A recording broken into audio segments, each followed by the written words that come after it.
Estatuto da Criança e do Adolescente, essa norma maravilhosa que veio para assegurar os direitos à criança e adolescente, né? A seguridade que é interligada com a Constituição Federal, né? Nada mais, nada menos, é um dos estatutos que está caindo recorrentemente em provas de concurso público para a polícia, seja ela militar, seja ela civil, né? Inclusive agora, né, recentemente, no edital da Polícia Civil do Estado do Paraná e o edital da Polícia Militar do Estado do Paraná também caiu, quer dizer, vem a cair o Estatuto da Criança e do Adolescente, né? Vamos tratar agora sobre toda essa norma, vamos falar sobre a amplitude que é essa seguridade que o Estatuto da Criança e do Adolescente ele vem trazer para a criança e o adolescente, né? Que é o assunto principal que é tratado esta lei. Essa lei foi feita para a criança e adolescente. Veja na tela agora o artigo 1º. Vamos lá. E ele vem falar o seguinte, do título 1 das disposições preliminares, né? O artigo 1º fala o seguinte: esta lei dispõe sobre a proteção integral à criança e ao adolescente.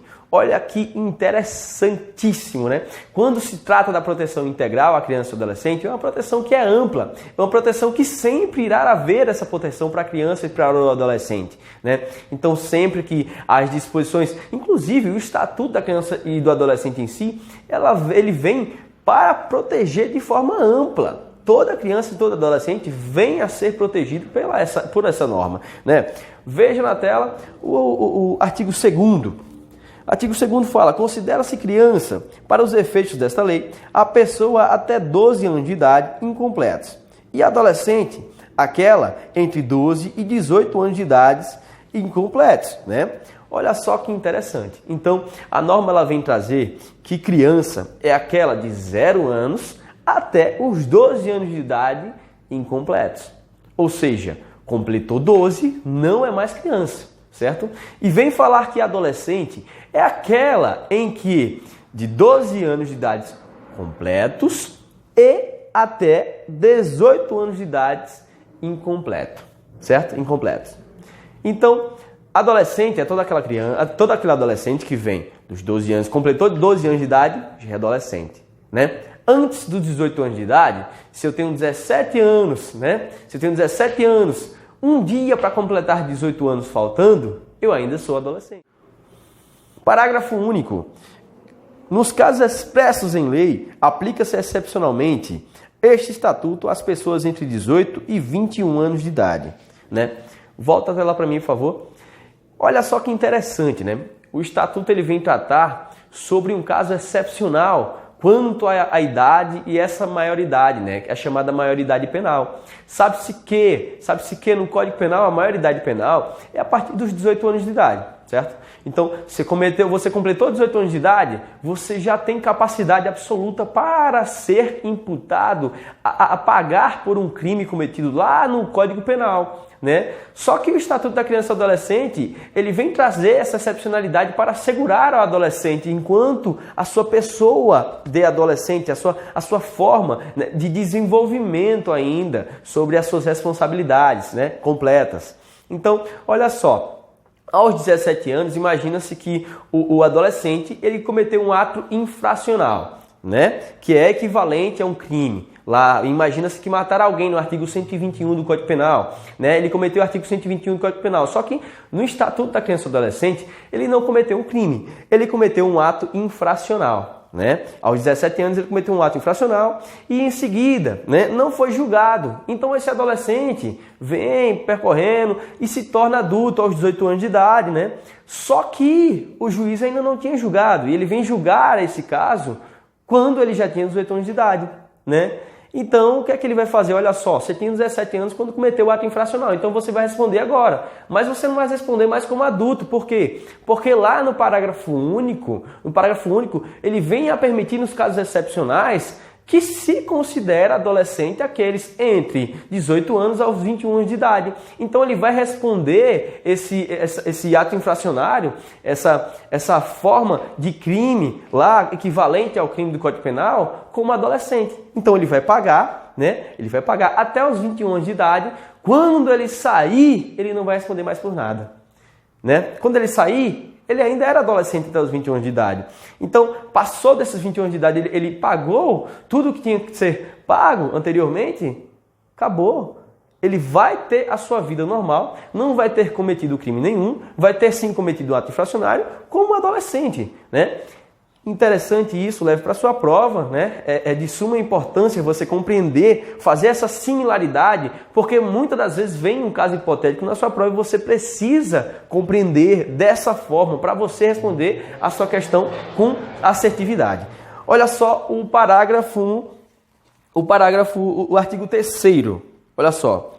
E ele fala o seguinte: a criança e o adolescente gozam de todos os direitos fundamentais inerentes à pessoa humana, sem prejuízo da proteção integral de que se trata esta lei, assegurando-lhes, por lei ou por outros meios, todas as oportunidades e facilidades a fim de lhes facultar o desenvolvimento físico, mental, moral, espiritual e social em condições de liberdade e dignidade.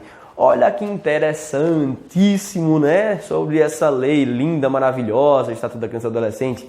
E ele fala, quando ele vem tratar sobre essa relação da dignidade, né? Direito à proteção, direito da integridade física da criança e do adolescente, é que a mãe e o pai têm que dar, né, as oportunidades, dar essas asseguridades, não só a mãe e o pai, mas também todas aquelas pessoas. Ou seja, todo mundo, todas as pessoas têm o dever de proteger a criança e o adolescente. Então imagina-se que uma criança está no sinal, né? Tá vendendo bala no sinal. O que é aquilo? O que aquilo acontece para o psicológico da criança? Aquilo é um distúrbio, né? Aquilo ali é uma forma muito ruim para a criança, para o desenvolvimento dessa criança. Então precisa ser denunciado. O Estado ele tem que entrar como parte para proteger essa criança, para dar auxílio à proteção integral, para dar o auxílio ao desenvolvimento a essa criança e esse adolescente e tirá-lo das ruas para dar uma vida de dignidade, né?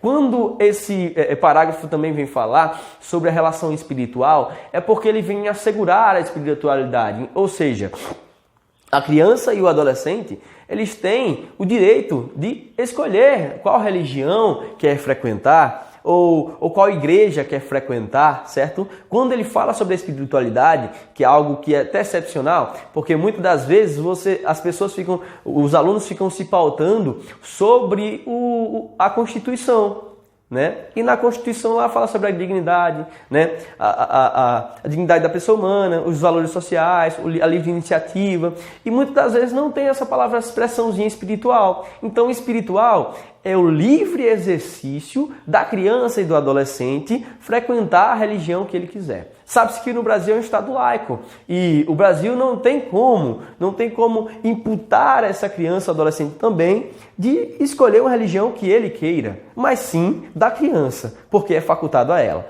né? Vejamos o próximo artigo, né? Agora vamos ver um parágrafo em seguida. Parágrafo único. Os direitos enunciados nesta lei aplicar-se a todas as crianças e os adolescentes, sem discriminação do nascimento, situação familiar, idade, sexo, raça, etnia ou cor, religião ou crença, deficiência, condição pessoal de desenvolvimento e aprendizagem, condições econômicas, ambientais, sociais, religião e local de moradia e outras condições que diferenciem as pessoas, as famílias ou a comunidade em que vivem. Ou seja, olha que interessante. Não há distinção, o Estado não pode fazer distinção, certo? Sobre as crianças negras, as crianças brancas, né? As crianças que têm um tipo de deficiência. Muito pelo contrário, né? Tem que ser introduzido um projeto para que seja assocializado, que essa criança possa fazer parte também da sociedade, para que essa criança não se sinta menosprezada ou excluída, né, das outras demais, né? Então, o Estado ele tem total responsabilidade de dar auxílio a essa criança, a esse adolescente, e as pessoas também têm que prover, né, de forma a não ser preconceituoso quanto à peculiaridade de cada pessoa. Quando se fala de peculiaridade, é algo que é inerente àquela pessoa, certo? É uma condição exclusiva daquela pessoa, ou daquela faixa etária de idade, ou daquela forma de agir daquela pessoa. É algo pessoal, certo? Vejamos agora o próximo artigo. Olha só. O artigo 4º fala que é dever da família, da comunidade, da sociedade em geral e do poder público assegurar, com absoluta prioridade, a efetivação dos direitos inerentes à vida, à saúde, à alimentação, à educação, ao esporte, ao lazer, à profissionalização, à cultura, à dignidade e ao respeito à liberdade e à convivência familiar e comunitária. Olha que interessante. Então, ele vem para complementar, né? É direito, sim, o Estado ele tem que prover a saúde, a educação, a segurança, né? O transporte, o lazer, a moradia. Então, quando o ônibus lá, né? Muitos municípios não têm o recurso de ter uma escola pública ali para poder fornecer o estudo, a educação àquela criança. Então, o Estado ele tem que prover meios para que essa criança vá até uma capital, por exemplo, para que ela estude, para que ela tenha um bom desenvolvimento, né? Na sua educação e que ela tenha também essa proteção integral, né? Olha que ele fala também sobre que é dever de todos, né? É inerente a todos. Então, você que vê uma criancinha lá na rua no sinal, ou você que vê a mãe castigando o filho, né, e não faz nada, você pode responder também por isso, certo? Você pode responder por omissão, né? Por omissão. Imagina-se que a omissão, ela é prescrita no Código Penal, certo? A omissão ela pode ser própria e imprópria, né? Quando eu falo de omissão própria, imagina-se que a mãe, né, está praticando castigo físico naquela criança e você chega na casa e não fala nada, né? Você não fala nada, né? Futuramente vem uma investigação da Polícia Civil, né, e vê que essa criança tá acontecendo muito maus tratos com essa criança por parte da família, né? Só que você já tinha reparado nisso e não denunciou, né? Vai haver uma apuração, né, sobre todo o aparato de coisas que aconteceu naquele caso hipotético e você pode responder por omissão, né? Por não ter, porque você tinha um dever, né? Você tinha a responsabilidade também de denunciar que essa criança estava sofrendo maus tratos. Exemplo também de você, professor que vê as criancinhas chegando na escola machucadas e não fazem nada para poder ver, averiguar, verificar o que realmente está acontecendo com essa criança, né? E acontece de que venha futuramente também acontecer uma investigação policial e é lá constado que essa criança sofre maus tratos. Só que essa criança já chegava na escola com hematomas e você, professor, não fez nada. Você vai responder por omissão. Você vai responder por omissão porque você tem um dever de agir, né? O Código Penal ele fala bem claro sobre essa relação da omissão, né? Então, o Estado e todas as pessoas têm sim o dever e a responsabilidade objetiva, né, de apurar as situações, de amparar as crianças e os adolescentes, né? Vejamos o próximo artigo. Olha lá, agora vamos falar do parágrafo único. A garantia de prioridade compreende, olha lá, a linha A primazia de receber proteção e socorro em quaisquer circunstâncias. Olha só que interessante. Então, quando fala-se da primazia de receber socorro, né, ele fala sobre a prioridade. Imagina-se que a criança chega no hospital, certo? E ela está ardendo em febre. E tem um adulto lá que já chegou primeiro que ela, estava na lista da fila, né, com a mesma situação que ela também, ardendo em febre. Quem será atendido primeiro? A criança que chegou depois ou a pessoa que estava lá? É lógico que a criança. Por quê? Porque é garantida essa primazia da criança. Por quê? Porque a criança é uma joia que tem que ser lapidada. É uma joia que tem que ser reconhecida, que ela é frágil, tem que ser reconhecida que a criança é frágil, o adolescente é frágil também, né? E que tem que haver, sim, essa forma de impulsionar a essa criança a ter um melhor atendimento, a ter primariamente um atendimento, né? Até porque o adulto é mais forte do que a criança, né? Entende-se dessa forma. Olha só a linha B, né? Precedência de atendimento nos serviços públicos ou de relevância pública. Olha só, de atendimento ao público, né? Se fala-se de público, fala-se da criança também, aqui nessa relação da linha B, a precedência, né, do entendimento, do atendimento no serviço público, né? Então, foi o que foi falado anteriormente, ele só veio complementar, né? A linha C, a preferência na formulação e na execução das políticas sociais públicas. Então, imagina-se que o prefeito, ele tem a opcionalidade, a facultatividade, que a gente vê lá no direito administrativo, né? Que fala sobre essa facultatividade, né? O direito facultativo dele, fazer ou não aquilo que tem de primário ou de secundário para o Estado. Imagina-se que tem uma praça pública para fazer e tem uma creche, né? E essa praça pública não tem muita precisão, né? Então, a creche tem a precisão porque o Estado ele necessita de ter uma creche para atender esse público infantil e adolescente também, né? Alguns adolescentes até os 12 anos de idade completos aí ficam integralmente em escolas, por exemplo, né?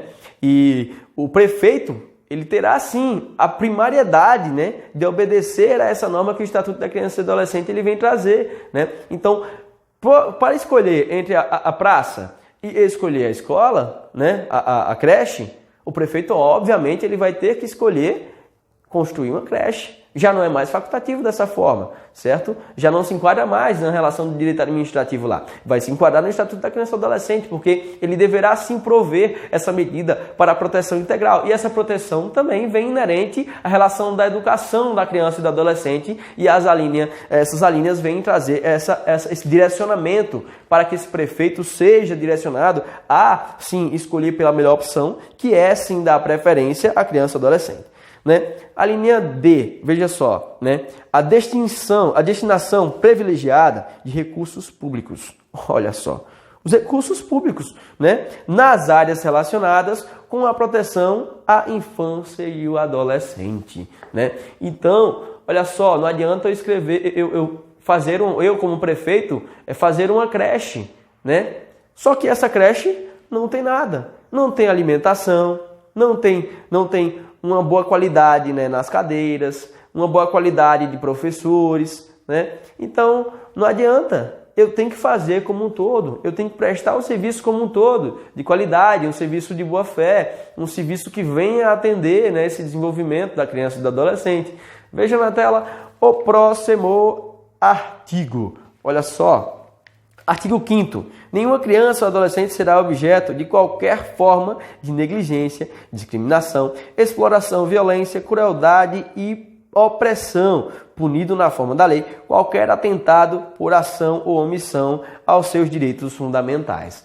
Olha só, né, aquela ideia da omissão, como eu falei anteriormente. Então, nenhuma criança pode ser objeto de omissão. Nenhuma criança pode ser objeto, né? Imagina que uma criança, como se pode fazer mal a uma criança, né? Ou um adolescente que muitas das vezes não tem o seu discernimento por forma completa, porque ele ainda tem a mentalidade de criança, de adolescente, a mentalidade um pouco imatura, né? Então, não é porque essa criança, esse adolescente tem essa mentalidade imatura que você venha a praticar castigo físico, né? A bater. Mas educar é uma forma de você conversar. É preciso educar com um posicionamento, né, de postura como pai, como mãe, né? É levar para essa criança o conhecimento, é levar para essa criança e para esse adolescente o conhecimento de que ela é uma pessoa em desenvolvimento e ela precisa compreender as coisas da vida e não utilizar dessa forma para castigá-las, né? Ou para tentar fazer de forma cruel, né? Expor essa criança de uma forma cruel para as pessoas em volta, até porque a vergonha também é uma forma de crueldade quanto à criança e ao adolescente, certo? Então, o Estatuto da Criança e do Adolescente, ele não vem para punir, ele vem para proteger, né? Quando acontece uma relação de que a criança ela venha ir lá para casa de circunstâncias que uma criança venha a cometer um ato infracionário e ela fica retida lá na casa de apoio, né? O que é que acontece? O Estado ele não está punindo, ele está protegendo essa criança. Então, lembrar que o Estatuto da Criança e do Adolescente ele veio totalmente para assegurar, né? Para proteger integralmente a criança e o adolescente, ele não veio para punir. Quem pune é o Código Penal. O Código Penal ele veio para punir. O Estatuto da Criança e do Adolescente não. Ele veio para proteger, até porque ele fala sempre da proteção integral da criança e do adolescente. Veja na tela o próximo artigo. Artigo 6º. Na interpretação desta lei, levar-se-ão em conta aos fins sociais e que ela se dirige, né, às exigências do bem comum, os direitos e deveres individuais e coletivos e a condição peculiar da criança e do adolescente como pessoa em desenvolvimento. Olha só que massa, né? Eu acho linda essa norma, eu acho linda essa lei. Essa lei é muito maravilhosa, ela veio sim, né, para trazer essa proteção que antes não era trazida para a criança e para o adolescente, né? Então, quando ela fala sobre a proteção peculiar, sobre essa condição peculiar da criança e do adolescente, é que a criança, imagina que a criança precisa de amamentar, né? Então, o adolescente precisa se amamentar no peito da mãe? Não necessita. A criança precisa sim se amamentar, né? Então é uma condição peculiar, como eu falei anteriormente. A peculiaridade é uma condição pessoal, é uma condição que é inerente àquela pessoa em si, ou àquele grupo de pessoas. Por exemplo, todas as crianças, quando nascem, precisam de leite materno, precisam se amamentar, né? Para poder suprir, né? Suprir as necessidades físicas daquela criança para que ela tenha um bom desenvolvimento, né? Então é uma condição peculiar. O Estatuto da Criança e do Adolescente ele vem para trazer essa relação também, né, dessas condições, para essa proteção da criança e do adolescente, né? Ficamos por aqui, em seguida terá mais aula falando sobre os outros aspectos relacionados a esta lei especificamente, que é o Estatuto da Criança e do Adolescente. Fiquem bem, né? Vocês terão sim uma boa aprovação, né? Sigam os vídeos, segue lá no meu Instagram também, né? Fique aqui ligadinho no canal que sempre vai ter novas atualizações, né? Um beijo e tchau, tchau, galera. Obrigado. E olha só, fiquem ligadinhos também. É gratuito, tá? Vocês não pagam por essa plataforma. O YouTube, ele veio disponibilizar, né, essa ideia que você pode sim colocar, passar um pouco do seu conhecimento, né, em forma de educação para as pessoas, né? Então fique ligadinho, se inscreve aqui no canal que sempre vai ter, ativa o sininho também, tá? Sempre vai ter vídeos novos e atualizações. Obrigado e tchau, tchau. Brasil!